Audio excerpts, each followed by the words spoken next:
Hi, welcome to the Gemara on Chaf Zayin Amud Bet. We're starting the second line down in the widest of the wide lines.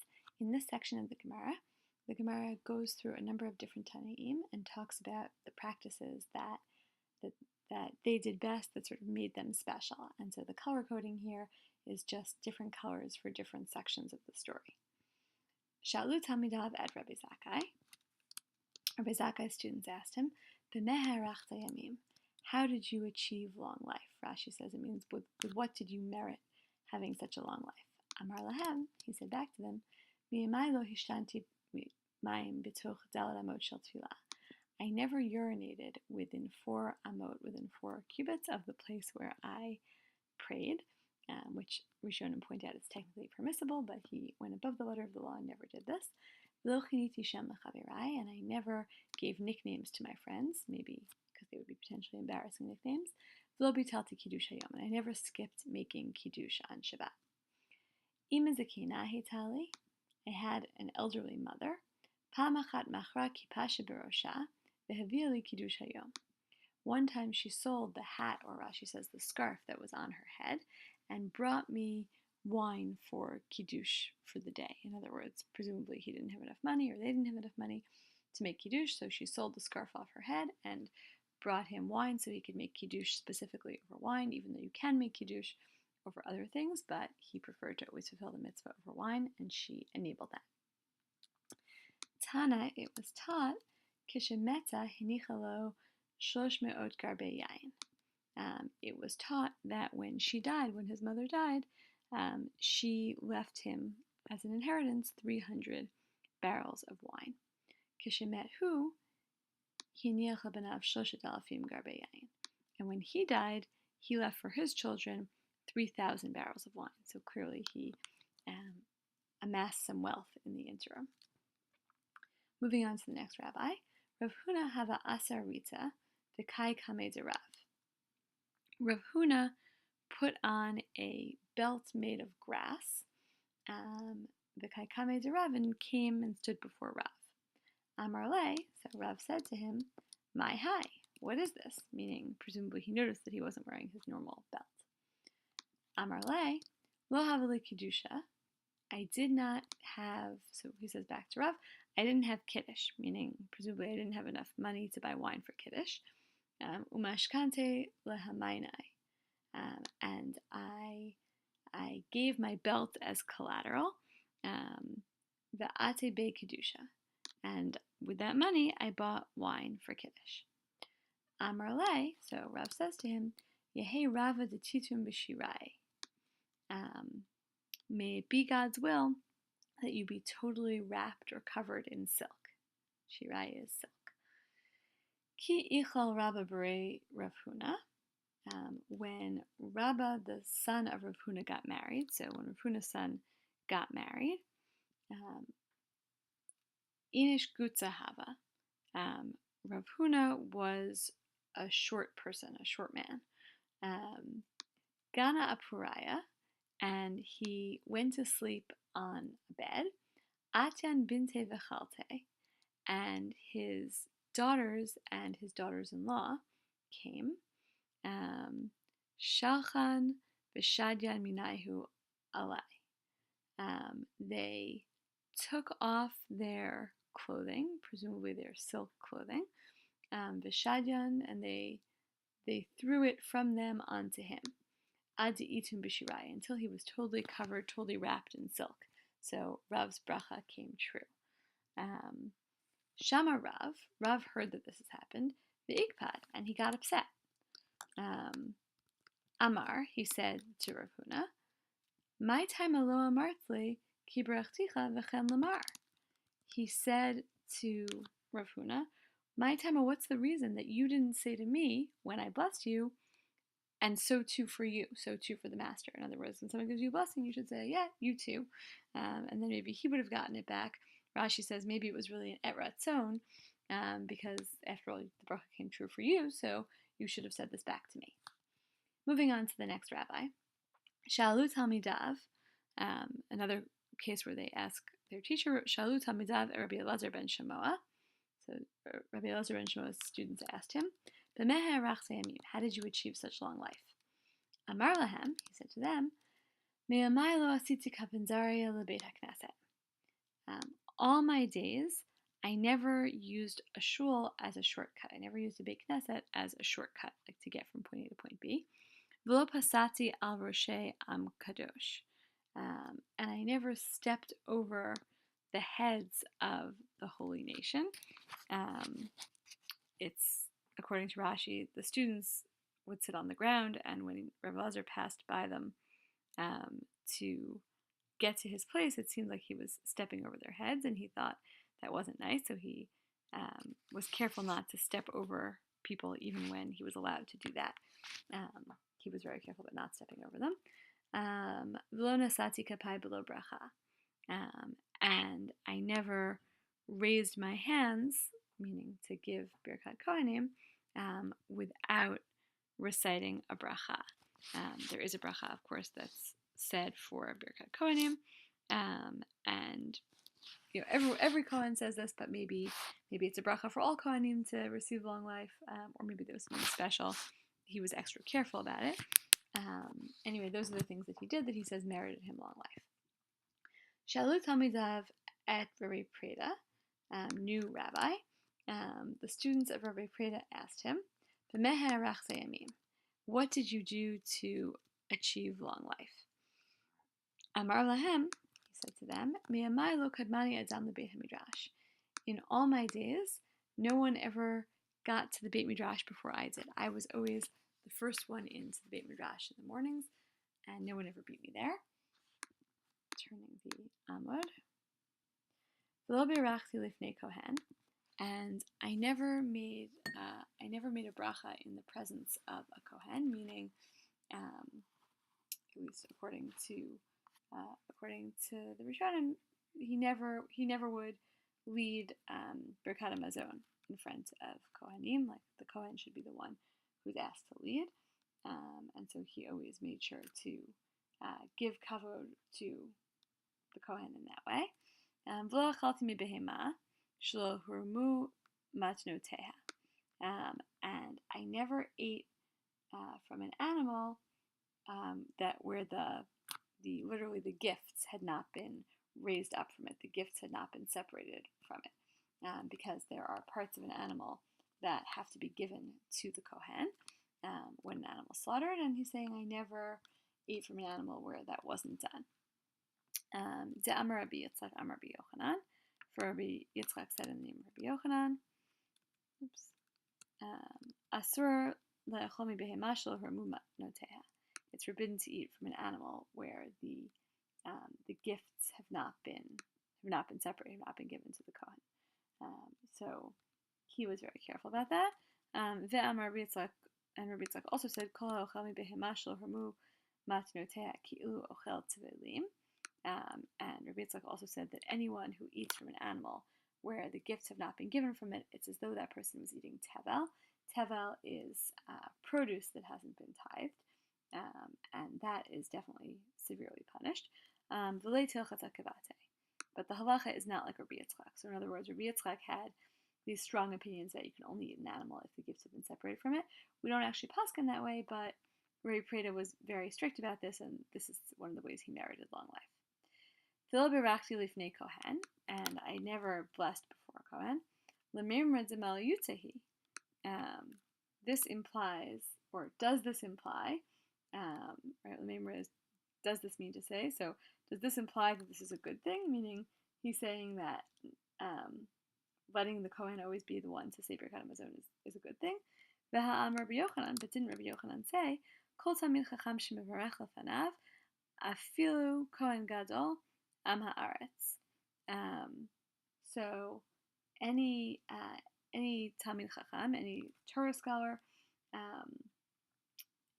where Birkat Hamazon is recited by somebody else, even a Kohen Gadol, who is an Am Haaretz, Otov Talmid Chacham, that Talmid Chacham is Chayav Mita,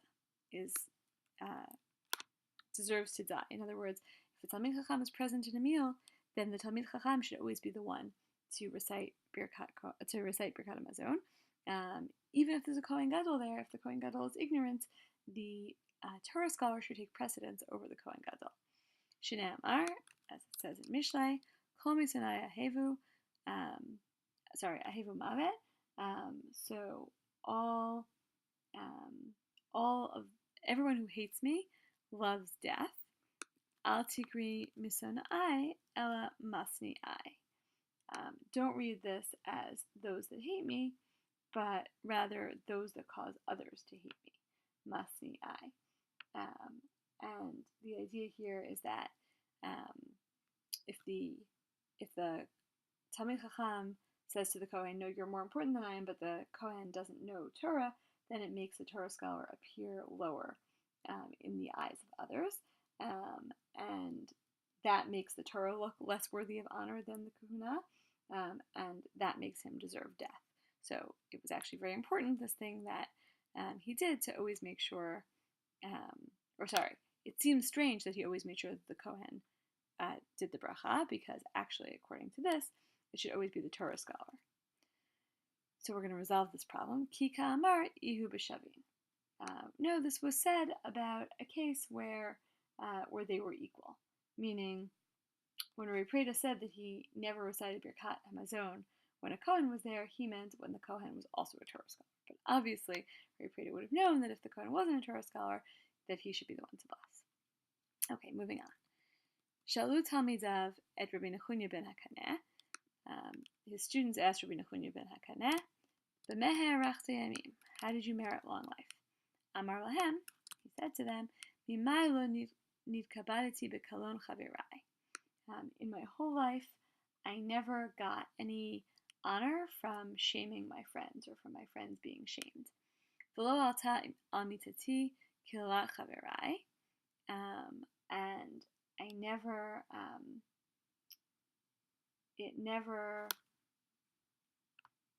I never got honor. Sorry, lo alta mitati kilat chaverai. Someone else's curse never got onto my bed. And I was very giving with my money. I was always a giver of money. I was always forgiving about my money. Sorry, and I skipped ahead a line for a second, but I'm skipping back.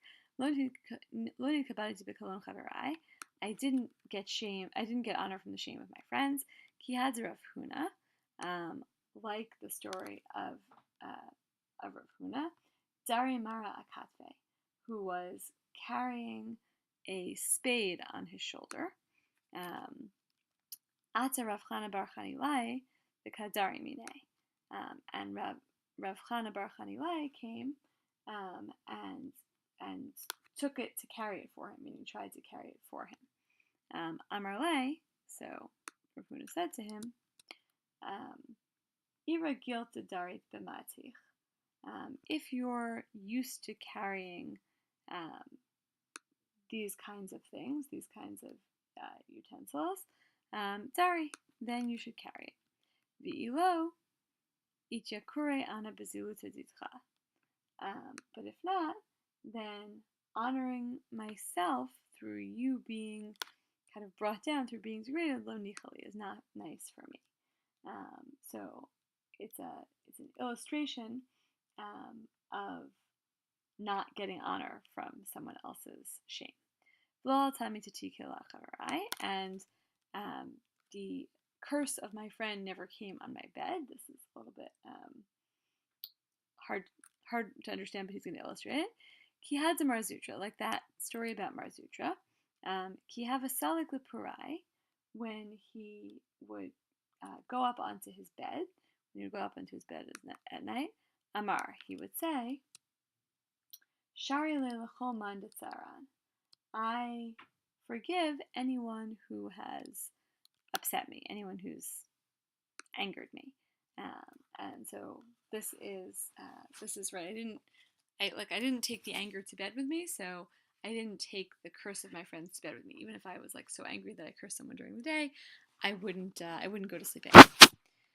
Vatran b'monai hayiti, I was forgiving with my money. Da'amar mar, iyo vatran b'monai hava. as the master said, Eov was very giving with his money. And he would leave the shopkeeper an extra prutza, an extra coin from his own money. So it's a way of being just super generous, sort of above and beyond. Sha'al Rabbi Akiva at Rabbi Nechunya Hagadol.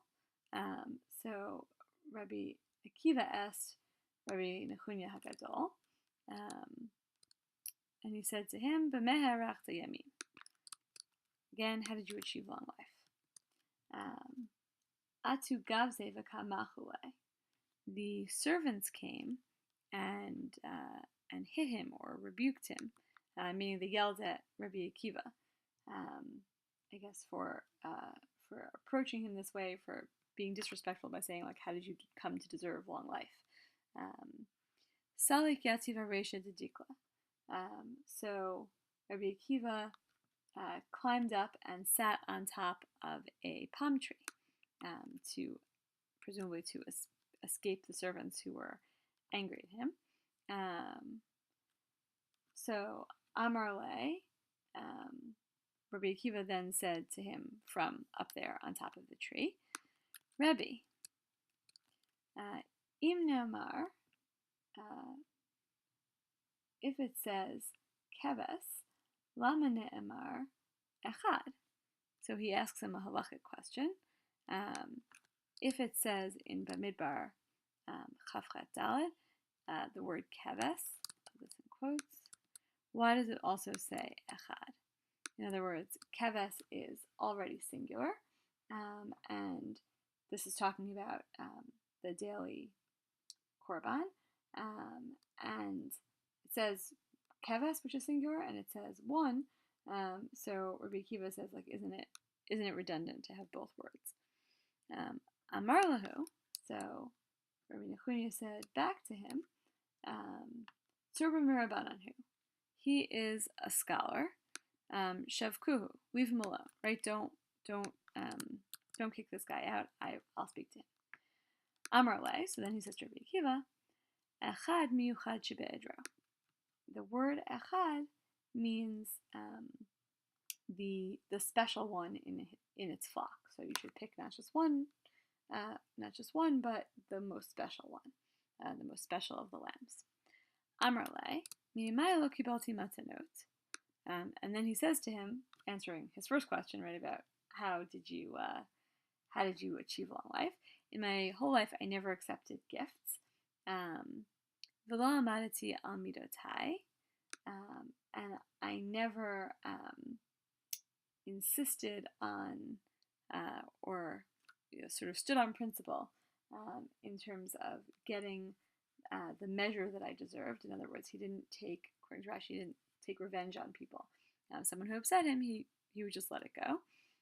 Vatran b'mamonai ha'iti, and I was forgiving with my money. I gave away my money easily. Lo kibalti matanot. The Gemara explains lo kibalti matanot ki had Rabbi Elazar, like that which Rabbi Elazar would do. Ki havu mashadre le matanot mibei nasiya lo hava shakil. When they would send him presents from the house of the Nasi, he wouldn't take them. Ki hava mizamnele lo hava azil, and when they would invite him to, presumably a big meal at the house of the Nasi, he wouldn't go. Amar lahu, he would say to them, lo nichalahu de'achyeh, isn't it better that I live? Dichtiv, as it says in Mishlei, soneh matanot yichya, one who hates gifts will live. So he did this on purpose to ensure long life. Rabbi Zera kava mishadri le mibi nasiya lo hava shakil. And Rabbi Zera also, when they would send him gifts from the Beit HaNasi, he wouldn't accept them, he wouldn't take them. Ki hava mizamne le aziel, but when they invited him to a meal there, he would go. So that's a slightly different story. Amar, because he said, Ichakure demichakre. Ichakure demichakre b, Ichakure demichakre b. Sorry, the next one is the next thing. So he would say, they are honored when I come. They're honored by my presence. So he felt that it's good to go. He wouldn't take from the Beit HaNasi, right? He wouldn't accept gifts, but he felt that by going to the meal, he wasn't taking from them. Rather, he was giving because he was going and gracing them with his presence. And explaining this idea that I never kind of stood on principle and extracted the revenge that I deserved, or got back at people. To Amar Rava, as Rava says, Kol ha'ma'avir al midotav ma'avirim mimenu kol psha'av. Anyone who is, like forgiving with his measures, meaning doesn't necessarily insist that he get what he deserves, then God also, forgives his sins, doesn't insist on exacting punishment for his sins. Shnei Amar, Nosei avon v'over al pesha lemi nosei avon lemi she'over al pesha. So the pasuk says, Nosei avon v'over al pesha, that God is, God forgives sins and passes right over bad deeds. Lemi nosei avon. So interpreting this verse, who is it for whom God forgives sins? One who passes over other people's sins, right? God forgives those who are forgetting, basically. Sha'al Rebbe at Rabbi Yeshua ben Karcha. Rebbe asked Rabbi Yeshua ben Karcha, B'meh arachta yamim, what did you do to achieve long life? Amar lei, so he said back to him,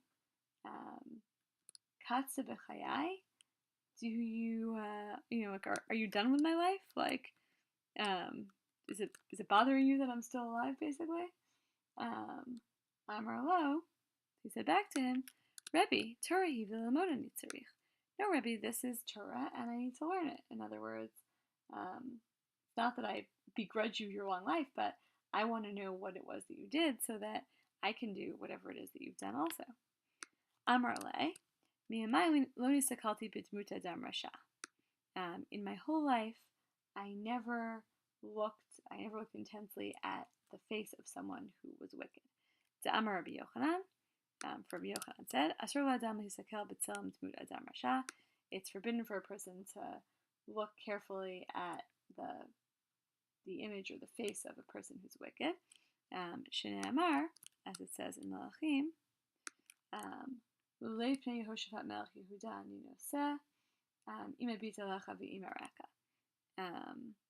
So, a pasuk in Malachim, if it weren't for the fact that I want to see Yehoshaphat, the king of Yehuda, if it weren't for the fact that I wanted to see him, I wouldn't gaze at you or see you at all. And I think this is Elisha speaking to one of the wicked kings. So, right, I wouldn't see you at all, meaning because you're so bad. So this is a proof that you're not supposed to see bad people.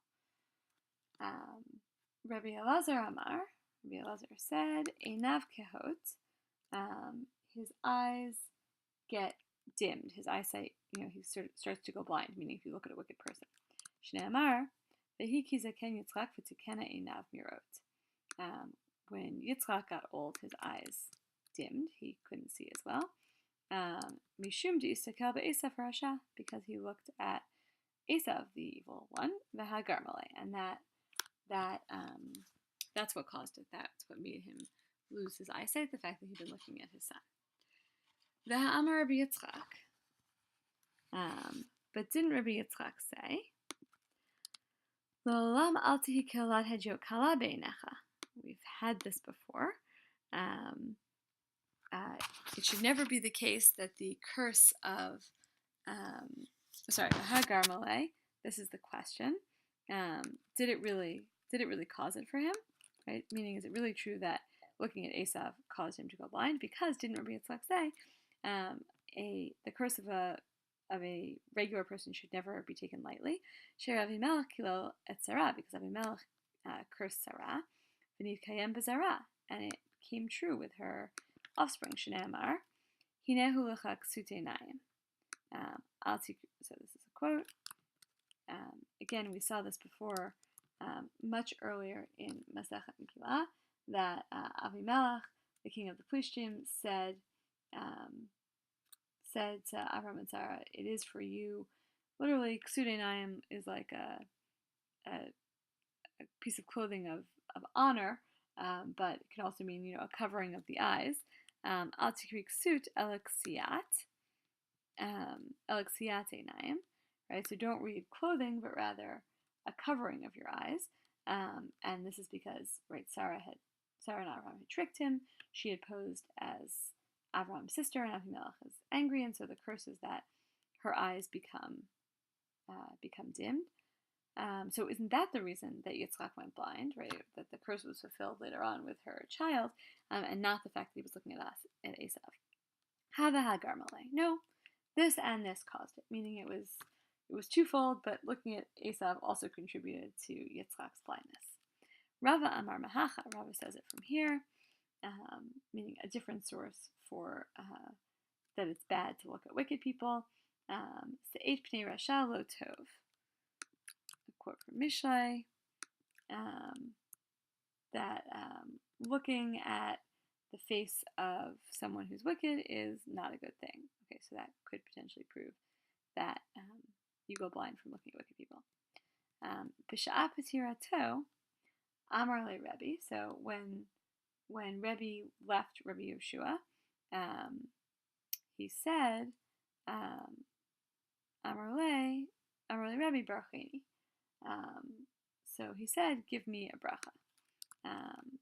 Amar le, he said to him, Yehi ratzon shetegia lechatzi amai. May it be God's will that you get to be half as old as I am. L'chuhu lo, and not all of them. Like Rebbe's like, wait, why won't you give me a bracha that I live to be as old as you? Amar lo, haba'im acharecha. Those who come after you, behema yiru, right? Those who come after you will graze animals. Oops, that's a question mark, or question mark exclamation point. And the idea here is, if you were to live as long as I do, your children won't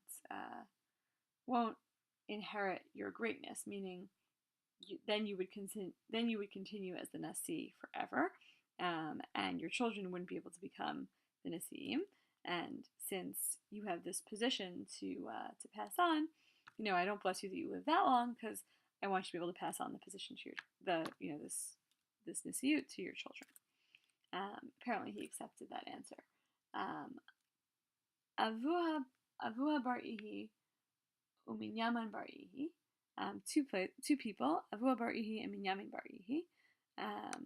Chadamar titili delo istakli b'kuti. V'chadamar titili delo avde shutafut behadi kuti. So one said, I'm going titili, it'll be given to me, I'm going to be rewarded, because I never looked at a kuti, at an idol worshiper. And the other one said, reward will be given to me because I never formed a partnership, like a business partnership, with a kuti. Shalut HaMezav at Rabbi Zera. Rabbi Zera's students asked him, "B'meher rachta yamim, how did you achieve such a long life?" Amar lahem, he said to them, "Me'amai lo hikpadeti b'toch beiti." In my whole life, I never was angry. Hikpadeti, I never showed anger or showed sort of strictness inside my house. Lo ta'adeti b'fnei mi shegadol mimeni, and I never walked in front of someone who was greater than me. V'lo hirharti b'mevuot ha'metunafot, and I never thought about Torah in alleyways that were dirty, that were filthy. V'lo halachti dalet amot below Torah u'below tefillin, and I never went dalet amot without either without learning Torah and wearing tefillin. V'lo yashanti b'beit midrash, and I never slept in the Beit Midrash. Lo shinat keva, lo shinat arai, neither sort of permanent sleep, like a regular nighttime sleep, and neither temporary sleep, like napping, like I never slept at all in the Beit Midrash. Lo sasti b'takalat chaverai, and I never was happy in the downfall of my friends. V'lo karati lechaverai bechachinato, and I also never called other people, my fellow friends, by nicknames, and that's similar to what we saw before, but presumably that's what made him so good. The Amrila bechanichato, and some say that he said, I never called him by his last name, by his surname. Maybe that also is kind of like giving someone a nickname, like calling someone by their last name instead of by their first name, or how you would usually address them. Okay, we'll stop here.